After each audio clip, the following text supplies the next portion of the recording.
Today we're doing another segment of one word, many meanings, and we're starting today with the word aloha. For now, when you greet a group of people, 3 people or more, you can say aloha me kākou.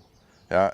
When it's you and one other person, just 2 of you, you can say aloha no kawa, and different variations like that. Aloha does mean love, but it's a real genuine kind of love that you might have. A real common phrase that most people would like to say is I love you to one person, and the way you do that is aloha ia'oe, aloha ia'oe. One meaning that people don't know is that it has to do with empathy, having empathy towards somebody. Maybe when they lose a loved one, you can say aloha no. You feel bad, you feel sorry for that person. Aloha no. You can also use aloha when you have kind of a soft spot in your heart for somebody. Yeah. So for me, a father, I could say, nui ku'u aloha I ka omokehi.